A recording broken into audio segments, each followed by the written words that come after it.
some feedback from people both in-house and online as far as where I should end things or what have you. I plan on continuing at least for a little bit after a summer break. But what we typically do in the summer in this assembly is try to offer the time to other people to teach. That's partly so I can have a little bit of a break, and partly so that others can develop some teaching skills. And so Bud usually takes advantage of these opportunities at least a couple times, sometimes more than others. But he is going to teach the class today and tomorrow, and his topic today is the land promise. And I'm assuming you're talking here about the Abrahamic covenant promise of the land, or I'm sure you'll make that clear. Yeah, it's more related to current events. Okay. So is this going to be a part 1 of 2? Or are you going to do something? Potentially, we can talk about that. So I don't want to take up Bud's time, but he's gonna teach a lesson today that he's calling the land promise. If you are on if you're on Facebook, if you're on YouTube, if you're on the church's website, if you go to gracelifebiblechurch.com, scroll down under recent lessons, and there's a link today for June 2nd. You can access Bud's notes and follow along with him as he goes through this material. So Bud, thanks for your volunteering, and the floor is yours. Thank you, Brian.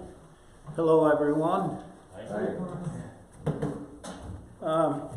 Current event today got me thinking about things related to the Mideast, the land, and people discussing the wars over there and so forth. And I got thinking from a biblical perspective, what does the Bible say about the land, and whose is it, who was there first, and how should we be thinking about current events and what's going on there. So that's the study today, the land promised. And a great place to start is Genesis 1:1. It says, in the beginning, God created the heaven and the earth. Who created it? God created it. 1 Corinthians 10:26 says, for the earth is the Lord's, and the fullness thereof. So ultimately, the land is whose? It's God's land. The earth is the Lord's. We can turn to Genesis 12, 1 through 7, and read that. This is now when the Lord is choosing Abram, out of the sea of people and calling him out to separate and have a people for himself. And he makes a covenant with Abram. I'll start reading here. Now the Lord had said to Abram, get thee out of thy country, and from thy kindred, and from thy father's house, unto a land that I will show thee. And I will make thee a great nation, and I will bless thee, and make thy name great, and thou shalt be a blessing. And I will bless them that bless thee, and curse him that curseth thee, and in thee shall all families of the earth be blessed.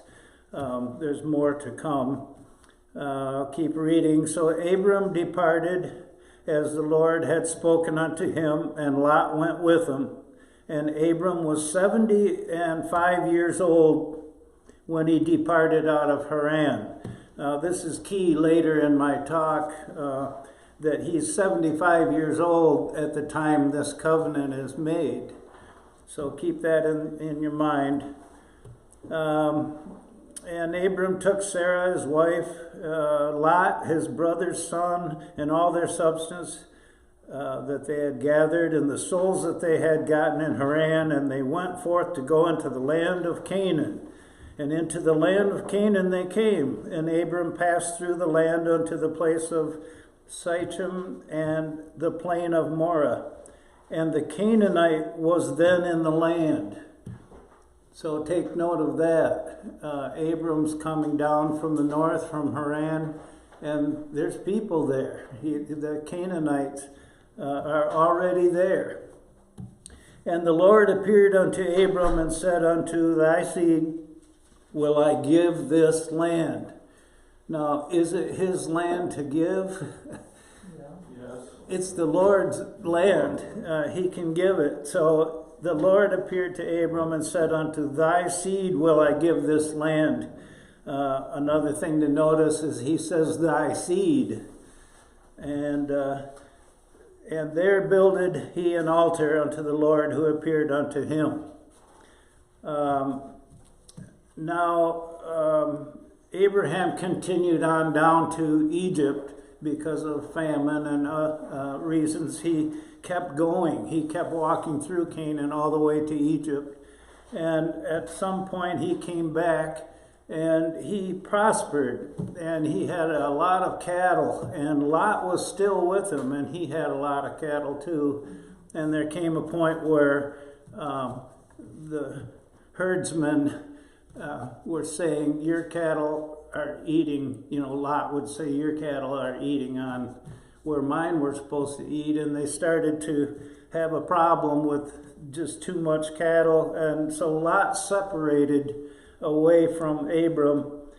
Genesis 13:9 through 18 talks about that. Is not the whole land before thee? Separate thyself, I pray thee, from me. This is Abram talking to Lot. Just a note, if you're Yes. following on the notes, they're stapled backwards. That's why you can't find stuff. Oh, thank you, Bryan. Yeah. That'll make that go smoothly as we go along. If thou wilt take the left hand, then I will go to the right. Or if thou depart to the right hand, then I will go to the left. And Lot lifted up his eyes and beheld all the plain of Jordan, that it was well watered everywhere, before the Lord destroyed Sodom and Gomorrah, even as the garden of the Lord. It looked like Garden of Eden over there. This would be the east side of the Jordan River along the Dead Sea. At that time was green, and like the land of Egypt, as thou comest unto Zor. It was nice, fertile land there too. Then Lot chose him all the plain of Jordan.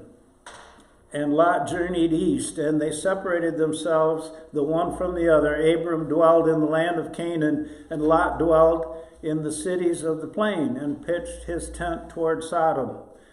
I think it's interesting that Abram let Lot decide. And this is just how it ended up. So Abram's in Canaan. And the Lord said unto Abram, after that Lot was separated from him, lift up now thine eyes and look from the place where thou art, northward and southward and eastward and westward. For all the land which thou seest, to thee will I give it, and to thy seed forever.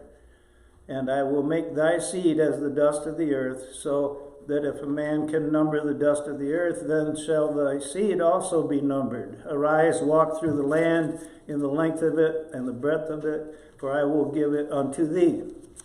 Then Abram removed his tent and came and dwelt in the plain of Mamre, which is in Hebron, and built there an altar to the Lord. Hebron is just south of Jerusalem, for those familiar with where Jerusalem is, a little bit south of there. So Abram came up from Egypt that far, and this is where he has settled now. I'm using my old notes here. In 1876 BC, God's covenant concerning the land was made to Abram unconditionally. He just told Abram, this is it. He didn't say if you obey. And so this was unconditional. We just read that in Genesis 12:7. Let's look at Genesis 15:18 also talks about it.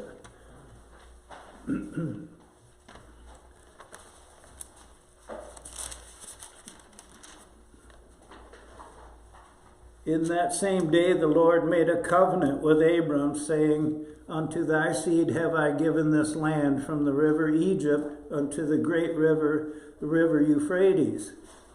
So that's the Euphrates, Tigris and Euphrates come up from the Persian Gulf. That's way east of, the Jordan River into Mesopotamia. All that land from the Euphrates all the way to Egypt, maybe the Nile or a wadi.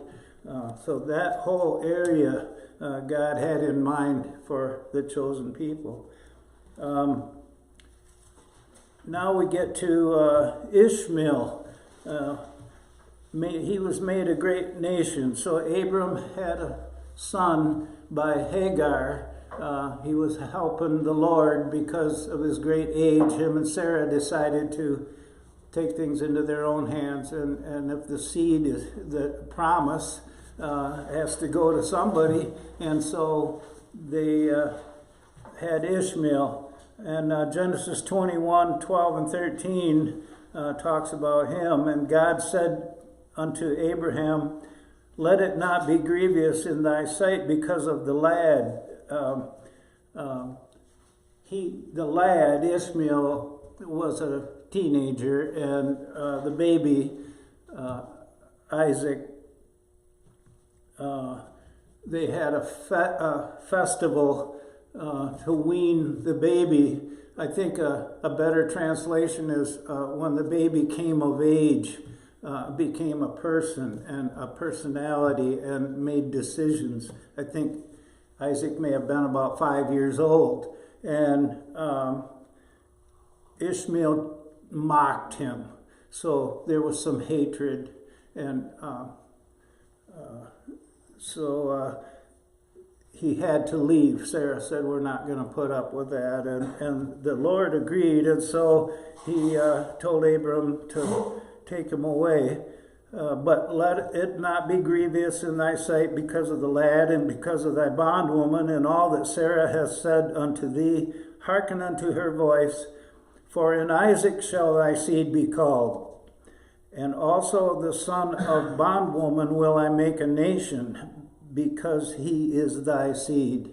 So he's going to make a nation out of Ishmael, but the seed that is called is through Isaac. Arise, lift up the lad, and hold him in thine hand, for I will make him a great nation. And God opened her eyes, and she saw a well of water. She went, filled the bottle with water, gave the lad a drink, and God was with the lad. And he grew and dwelt in the wilderness and became an archer. And he dwelt in the wilderness of Paran. And his mother took him a wife out of the land of Egypt. Paran now, I think, is southern, like South Arabia, and so between Egypt and so Ishmael's got back then had that southern place to have. Now, around 1800 BC, God's covenant concerning the land was made to Isaac, Abram's son. And that was also unconditional. He just makes that. And we can find that in Genesis 26, 3 and 4. Take a look at that. Sojourn in this land, and I will be with thee, and I will bless thee, and for unto thee and unto thy seed I will give all these countries, and I will perform the oath which I swear unto Abraham thy father. And so there we have that unconditional covenant with Isaac. As will be shown, Isaac died before receiving the promise. It'll materialize at the start of the millennial kingdom, and it will be everlasting. More about that later. And then around 1740 BC, God's covenant concerning the land was made to Jacob, Isaac's son, unconditionally as well. That's, why don't we look, Genesis 35:12.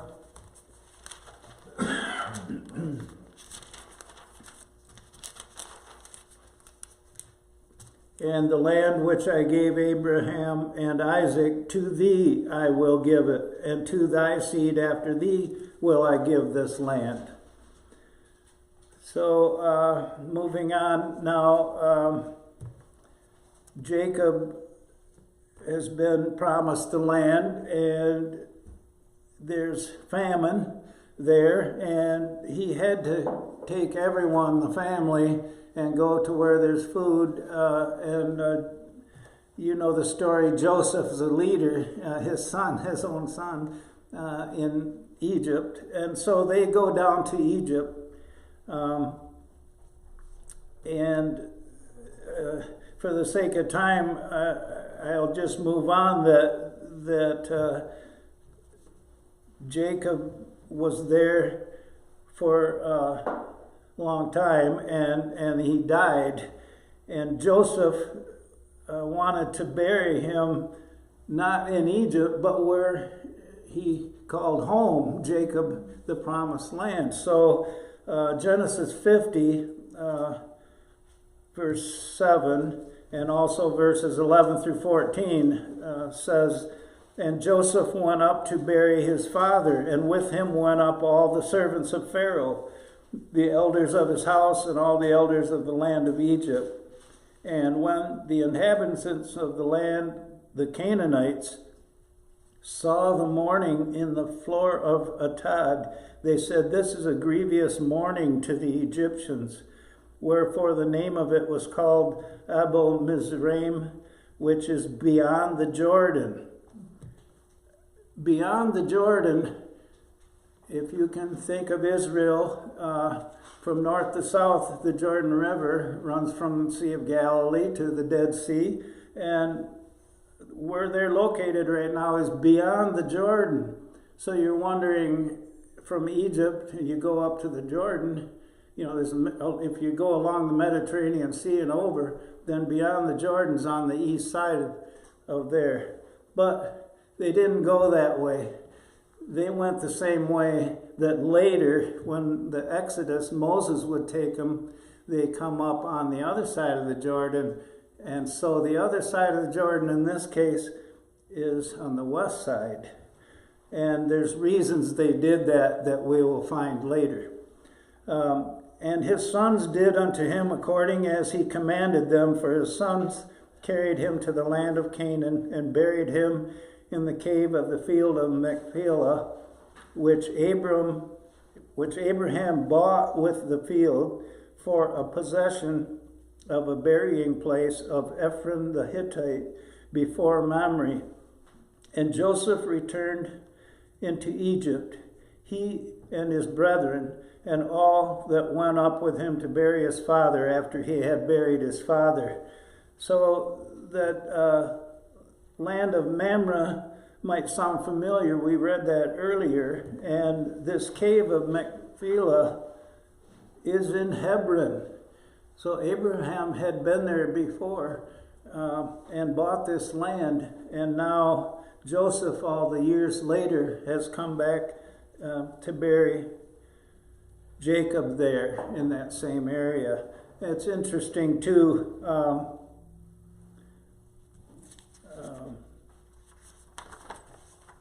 that Abraham purchased the land.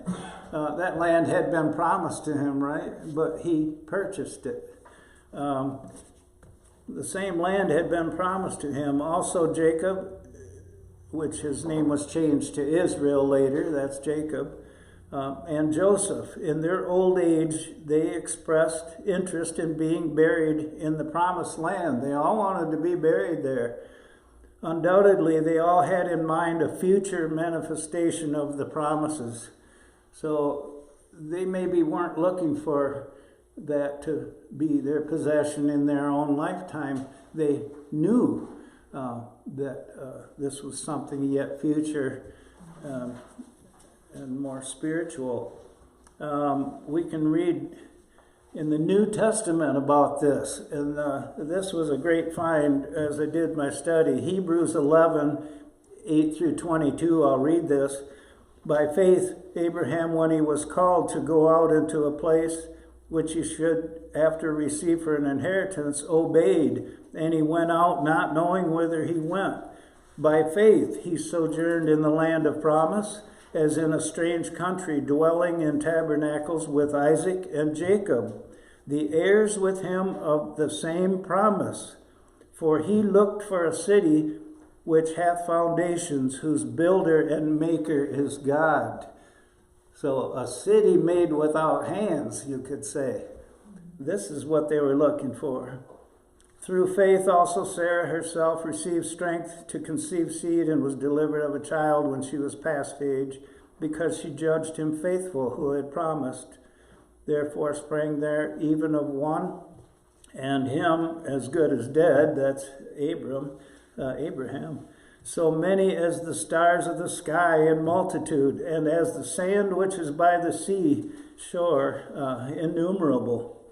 These all died in faith, not having received the promises, but having seen them afar off, and were persuaded of them, and embraced them, and confessed that they were strangers and pilgrims on the earth.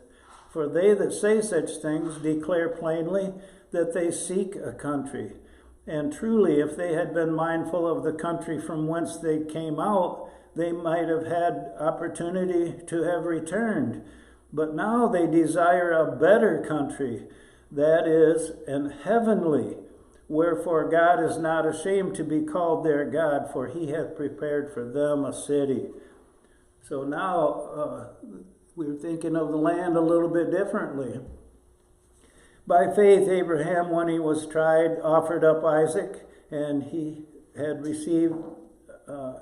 had received the promises offered up his only begotten son, of whom it was said, that in Isaac shall thy seed be called, accounting that God was able to raise him up even from the dead, from whence also he received him in a figure. By faith Isaac blessed Jacob and Esau concerning things to come. By faith Jacob, when he was dying, blessed both the sons of Joseph, and worshipped, leaning upon the top of his staff. By faith Joseph, when he died, made mention of the departing of the children of Israel, and gave commandment concerning his bones. So here's Joseph now himself is going to die, and he's saying before he's dying, I want to also be in the promised land, so take my bones there. And Joseph knew before he died that in the future the Israelites would be allowed to leave Egypt and go to the promised land. So 1661 BC, Genesis 50, verse 24 through 26. Let's look at that. And this is when Joseph is still living. Joseph said unto his brethren, I die, and God will surely visit you and bring you out of this land unto the land which he sware to Abraham, to Isaac, and to Jacob. And Joseph took an oath of the children of Israel, saying, God will surely visit you, and ye shall carry up my bones from hence. So Joseph died being 110 years old, and they embalmed him, and he was put in a coffin in Egypt. Just a note here, this is 1661 is when Jacob brought the Israelites. There were, I think, 70 in number from the promised land to Egypt. And then they grew and became slaves and in bondage. So their coming there was 1661. If you flip back in your notes, when Abram, on page 2 on my notes, maybe on yours it's page 1 at the bottom, 1876 is when the covenant was made in Genesis 12:7, the covenant was made with Abraham 1876. If you do the math from 1876 BC to 1661 BC, that's 215 years. Okay. The Exodus itself now, it just happens to be 215 years later. So that's 1446 BC. Historians can show that is when the Exodus happened.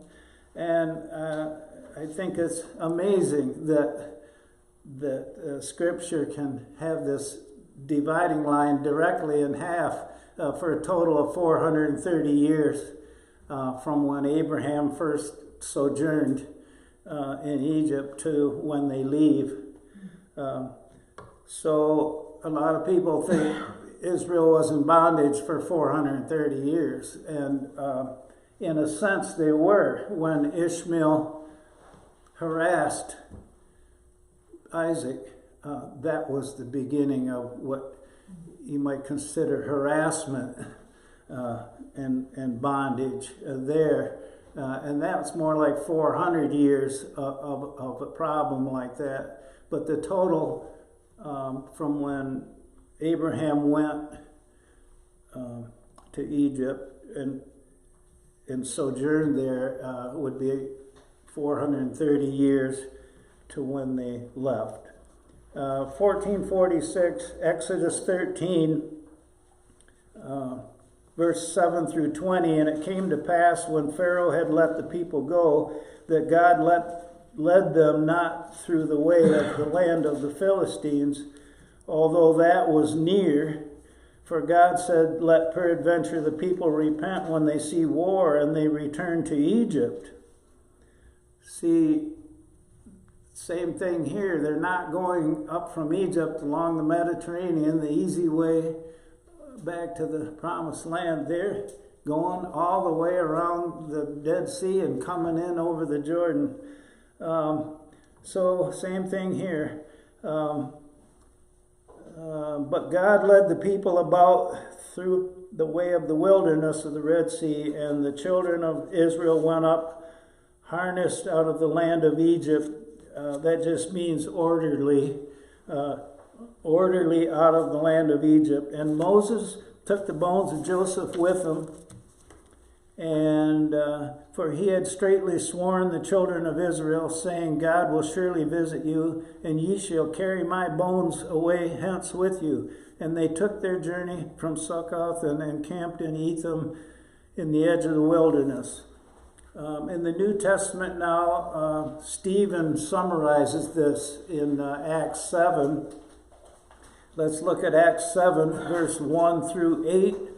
Then said the high priest, are these things so? And he said, men, brethren, and fathers, hearken. The God of glory appeared unto our father Abraham when he was in Mesopotamia, before he dwelt in Haran, and said unto him, get thee out of thy country and from thy kindred, and come into the land which I shall show thee. Then came he out of the land of the Chaldeans and dwelt in Haran.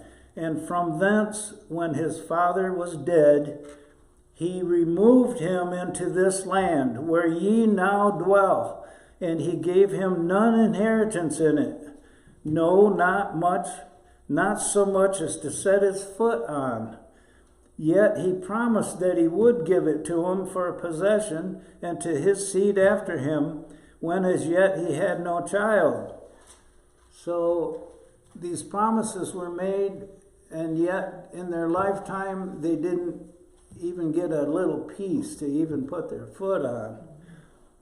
And God spake on this wise, that his seed should sojourn in a strange land, and that they should bring them into bondage, and entreat them evil 400 years.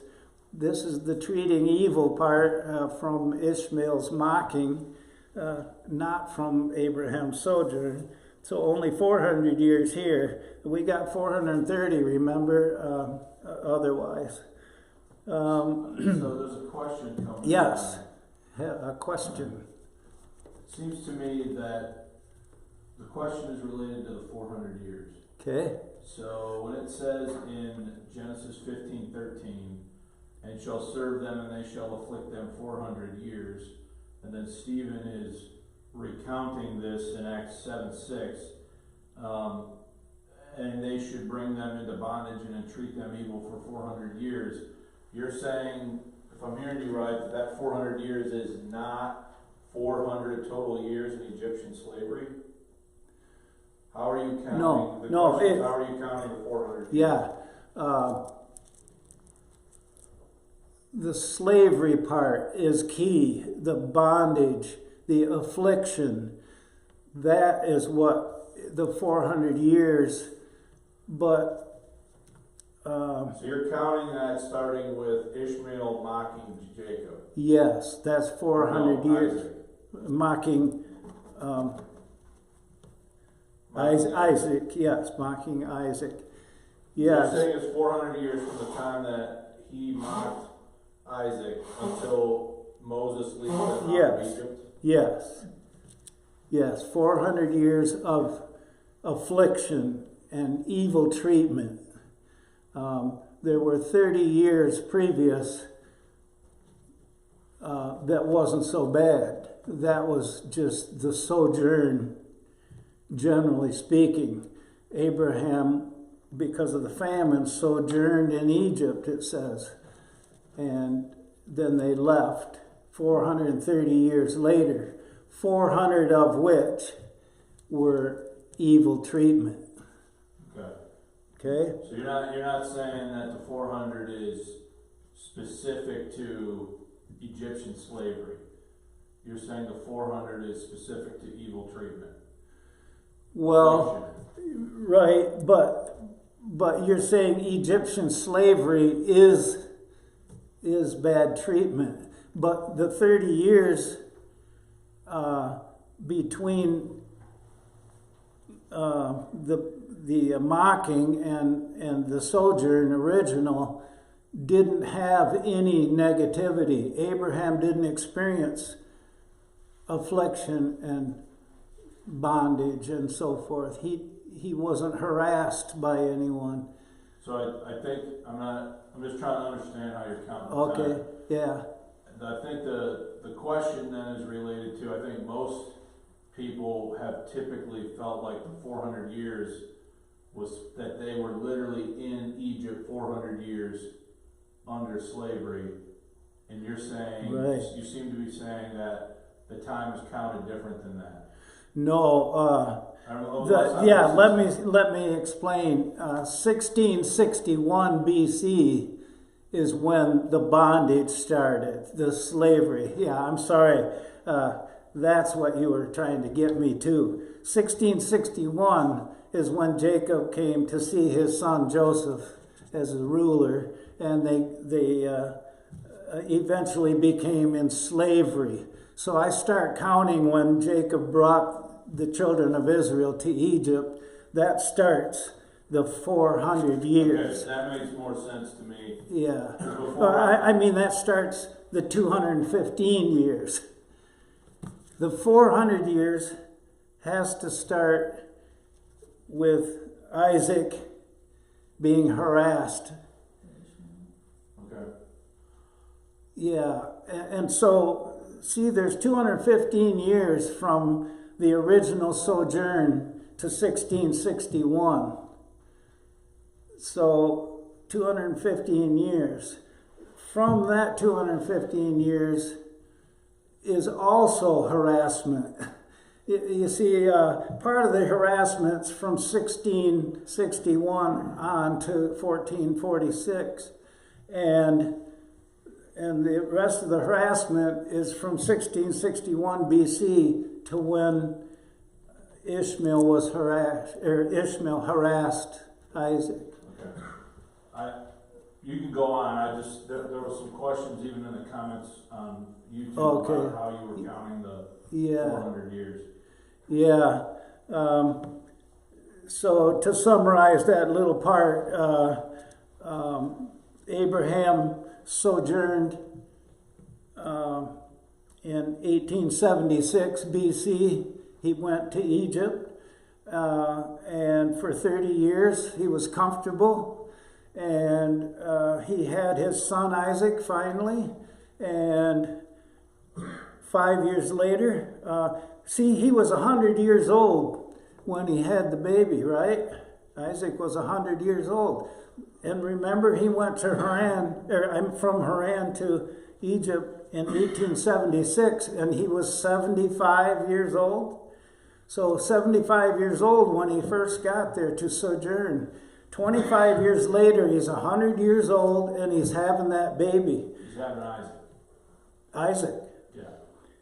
And Isaac grew 5 more years. So now you've got the 25 years from 75 to 100, and now Isaac grows to 5 more years and becomes into a person and makes decisions, and that's called weaning. He's weaned 5 years, so that's 30 years.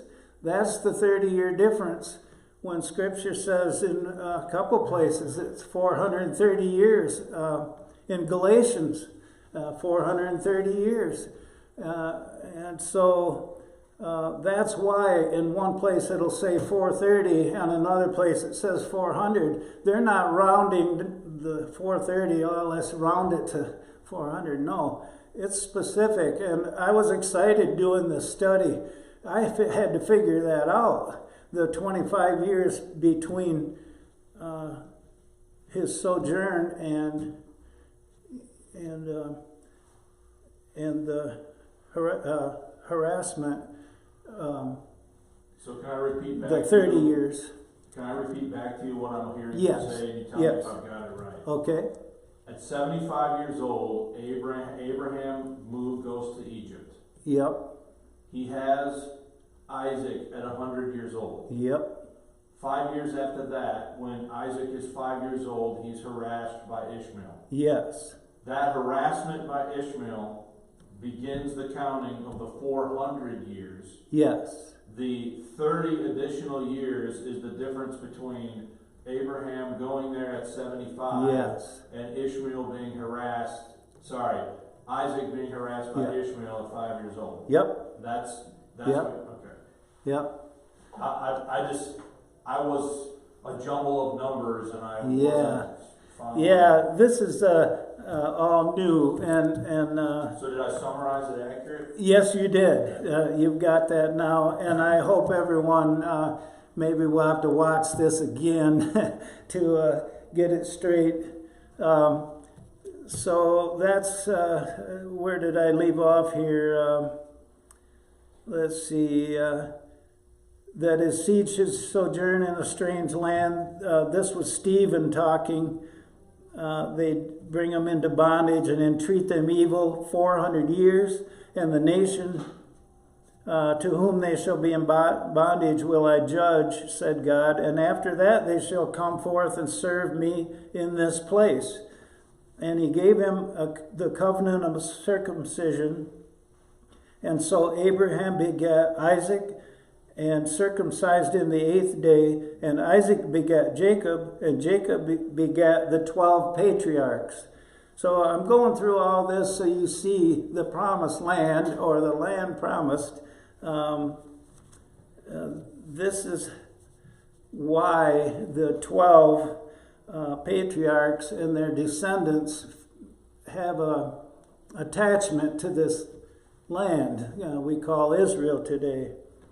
The descendants of Ishmael, Keturah, that's Abraham's second wife, and Esau were not to claim the promises made to Israel. They received their own special blessings. The unbelieving Israelite will not receive the same inheritance as the believing remnant, nor can Gentile believers, that's us, who are spiritual seed of Abraham, lay claim to the promise of the land of Canaan. We are God's heavenly people. Amen? Amen. The promise of Canaan belongs to Israel alone. Now we're entering the land, Deuteronomy 9, 5 through 6. Not for thy righteousness or for the uprightness of thine heart dost thou go to possess their land, but for the wickedness of these nations the Lord thy God doth drive them out from before thee, and that he may perform the word which the Lord sware unto thy fathers, Abraham, Isaac, and Jacob. Understand therefore that the Lord thy God giveth thee not this good land to possess it for thy righteousness, for thou art a stiff-necked people. So let's get this straight. Don't feel sorry for those who were in Canaan. They were nasty. Yes. You think of ISIS and all the enemies that we know, terrorism in the world. This is the people of Canaan were the worst. And so God was going to drive them out and put his people in the land. Deuteronomy 34, 1 through 4, and Moses went up from the plains of Moab unto the mountain of Nebo, to the top of Pisgah, that is over against Jericho. And the Lord showed him all the land of Gilead unto Dan. And the Lord said unto him, This is the land which I swear unto Abraham, unto Isaac, and unto Jacob, saying, I will give it to thy seed. I have caused thee to see it with thine eyes, but thou shalt not go over thither. So Moses, the servant of the Lord, died there in the land of Moab, according to the word of the Lord.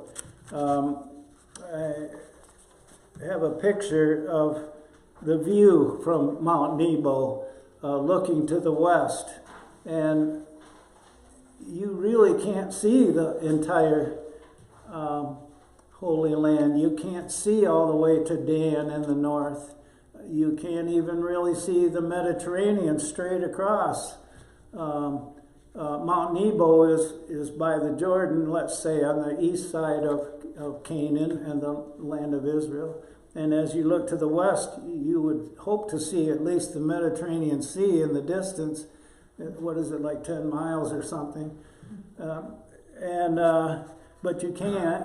If you look to the south, you can see Jerusalem 25 miles away, and Jericho down closer, and it just looks like you can see forever.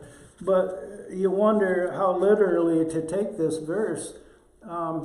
One way you could take it literally, that he showed him all the land, even unto Dan, would be that after Moses passed, because Moses passed right around this time, right? And maybe the Lord showed him, the view from above, let's say even higher. But that's speculation. I think you get the idea. He showed him the land. I think it's probably somewhat figurative, right? Yeah. Because when Satan takes the Lord into a high mountain, yes, all the kingdoms yes, of the world same thing. Yes, good point. So have you actually been there to look? Were you actually there? Oh, not on Nebo. No. You said if you looked one way, you couldn't see any more than 10 miles? Yes. 25 miles toward Jerusalem? Yes. Is that because of topography? Yes. It's mountainous, okay. And let's say some of the mountains and the curvature of the earth comes into play. So that's why I'm sorry for you flat earthers, but you can't see that far, without it disappearing. So, well, I'll continue on here. I'm at the top of a page on my old notes here. At the bottom of this page, it says 30 minutes. And I'm way behind, so yes, there will be a part 2. I'll bet. That's my fault. No, that's okay. And I was hoping we'd have a lot of questions. And please keep the questions coming. And I'll just continue as far as I can. We've got another 15 minutes or so.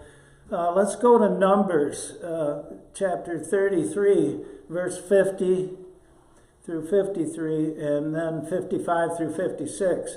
And the Lord spake unto Moses in the plains of Moab by Jordan near Jericho, saying, Speak unto the children of Israel, and say unto them, when ye are passed over Jordan into the land of Canaan, then ye shall drive out the inhabitants of the land from before you, and destroy all their pictures, destroy their molten images, and quite pluck down all their high places, and ye shall dispossess the inhabitants of the land, and dwell therein, for I have given you the land to possess it. But if ye will not drive out the inhabitants of the land from before you, then it shall come to pass that those which ye let remain of them shall be pricks in your eyes, and thorns in your sides, and shall vex you in the land wherein you dwell. Moreover, it shall come to pass that I shall do unto you as I thought to do unto them. He wants Israel to wipe out those bad people. Deuteronomy 25, 17 through 19. Remember what Amalek did unto thee by the way, when ye were come forth out of Egypt, how he met thee by the way, and smote the hindmost of thee, even all that were feeble, and behind thee, when thou wast faint and weary. And he feared not God. He didn't care. He's killing old men and babies and women from the back that can't keep up. And this is Amalek, really bad. Therefore it shall be, when the Lord thy God hath given thee rest from all thine enemies round about, in the land which the Lord thy God giveth thee for an inheritance to possess it, that thou shalt blot out the remembrance of Amalek from under heaven. Thou shalt not forget it. Judges 2, 1 through 3. And the angel of the Lord came up from Gilgal. Now they're in the promised land now. And they've had some time. And the angel of the Lord came and said, I made you to go up out of Egypt, and have brought you unto the land which I swear unto your fathers. And I said, I will never break my covenant with you. And ye shall make no league with the inhabitants of this land. Ye shall throw down their altars. But ye have not obeyed my voice.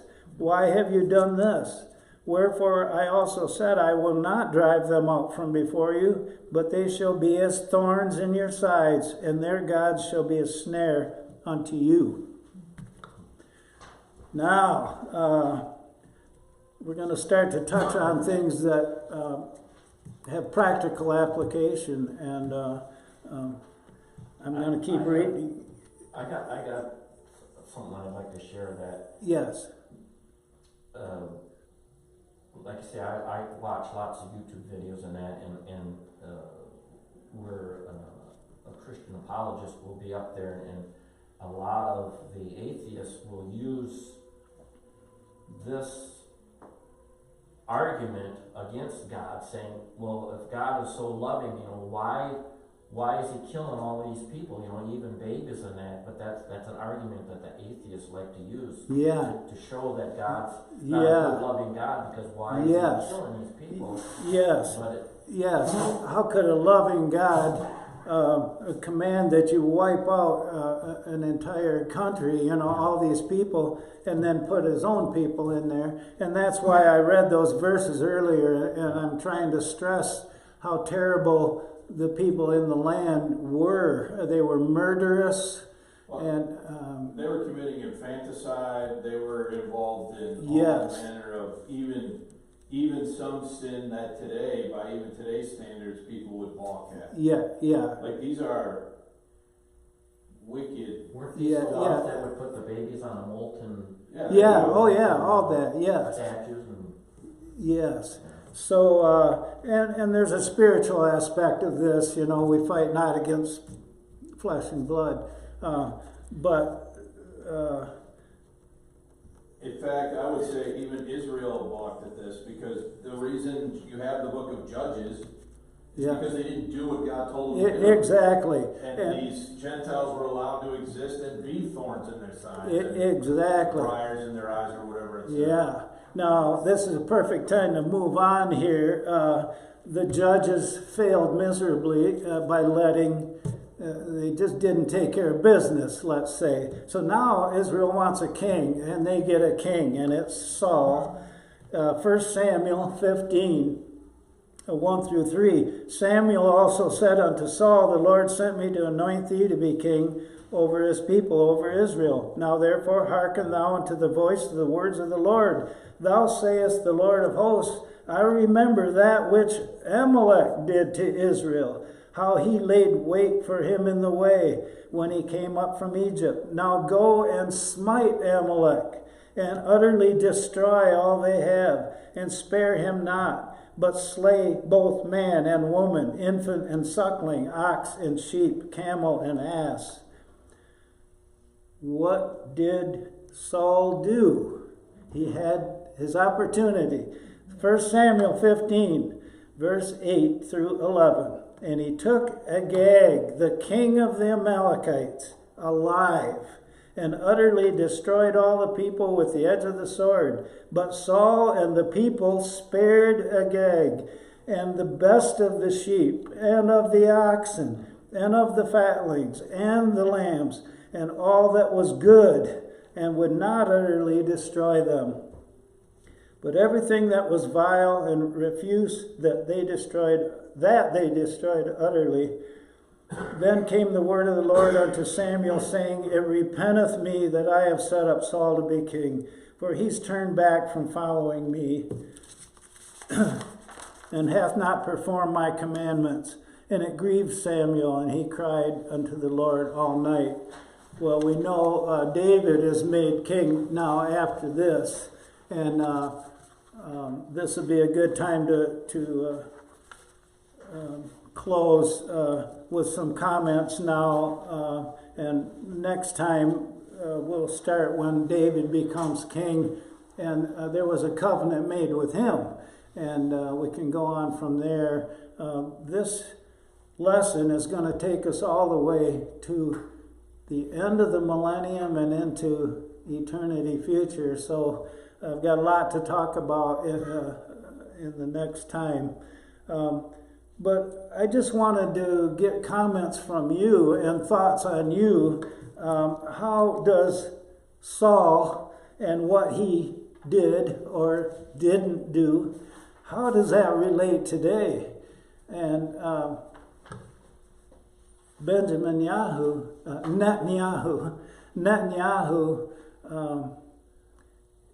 is faced with Amalek. Hamas is nothing short of Amalek, if you ask me, and especially in a spiritual sense. And I'm trying not to be political here at church and so forth, but I'm afraid I've already stepped into it. And so these are just my thoughts, my personal opinion, that there's a spiritual aspect of Amalek in this current situation. Hamas is evil, and Netanyahu's familiar with this story of Saul and Saul's opportunity and Saul's missed opportunity, and now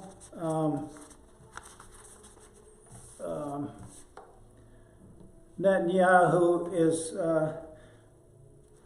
he's been invited this weekend to accept an invitation from bipartisan congressional leadership to address a joint meeting of the House and Senate. And they're going to beg him to accept a ceasefire. And I sympathize with these people who are dying on all sides. The war is terrible. This is all terrible. But as Netanyahu would say, there can be no permanent ceasefire until Hamas's military and governing capabilities are destroyed. And so President Biden wants him to stop short of destroying Amalek. And so if you look at it from this perspective, from what we've learned today, you can almost feel for Netanyahu and think that, you know, if you were thinking before, yeah, he should stop this, and let Hamas, let some of them go, and maybe they'll be good, and everything can get back to normal. But I almost can see what Netanyahu is thinking here. He doesn't want to be another Saul. So with that, I'm going to close, and I hope I haven't stirred the hornet's nest too horribly today. Any questions? There is a question here. Some people are requesting some kind of a visual timeline on your 430 years. So Yeah. maybe if you have time this week, you can Oh yeah, that's. add a timeline to the front of the notes or something. I'd be delighted. It is plain to see when I make that timeline. And shameless plug. I've got this book with these dates. You wonder how I come to these dates. 1876 BC, he came into the land, and 1661 and so forth. I figured it out. It took me years, and I put it in the book there, From Adam to Messiah the Prince, and I have a timeline in there. And so, shameless plug. I won't apologize. You need to have it. Thank you.